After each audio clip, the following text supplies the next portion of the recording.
In this glowing web, a single email address serves as the central anchor connecting hundreds of disparate online accounts.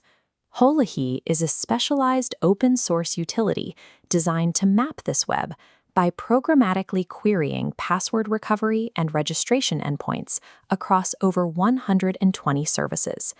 Before we begin, you must ensure you have proper authorization to conduct these checks. Verifying account existence involves processing sensitive personal metadata. In the next few minutes, we will install the utility, execute a high-speed scan, and export the findings into a format ready for analysis. By identifying how standard convenience features reveal account status, you can map the specific pathways where user experience and digital privacy conflict. To begin, open your terminal and install the tool directly through the Python package manager using pip install Holehe. This installation pulls in specific networking libraries, such as HTTPX and Trio, which are required to handle high-speed concurrent requests. These libraries enable an asynchronous architecture. Instead of waiting for a response from one website before moving to the next, the tool dispatches dozens of requests at the same time. Once the installation finishes, you can validate the setup by typing holehe-help to see the available operational parameters. Executing the tool through this asynchronous engine allows you to process queries across over 100 platforms in a matter of seconds. Now initiate a scan by typing Holehe followed by your authorized target email address. As the progress bar fills, the terminal categorizes findings: green text for active accounts, red for unregistered. It doesn't guess passwords. It evaluates standard server errors from password recovery pages. By terminating the session immediately, the target system never sends a warning notification.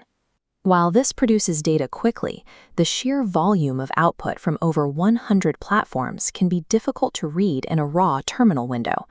However, completing this process in seconds without alerting the target allows for rapid intelligence gathering without the risk of detection. To isolate the signal, rerun the command with the only used flag. This strips away negative results, leaving a clean list of confirmed accounts. Append the CSV flag to save these findings into a structured spreadsheet. This grid includes a dedicated column for rate limiting, showing if a firewall blocked the request. It also logs extracted metadata, like masked recovery emails and partial phone numbers, for cross-referencing. Organizing this metadata into a structured CSV format makes the findings compatible with professional forensic tools and graphing environments. We've successfully mapped the footprint. This scan confirms how a single email connects disparate services into a single traceable identity. Under privacy frameworks like GDPR, this existence metadata is considered protected personal data because it is uniquely linked to an identifiable individual. This creates a dual-use reality. While an attacker uses these methods for reconnaissance, security teams use them to identify shadow IT and unauthorized account registrations within their own organizations.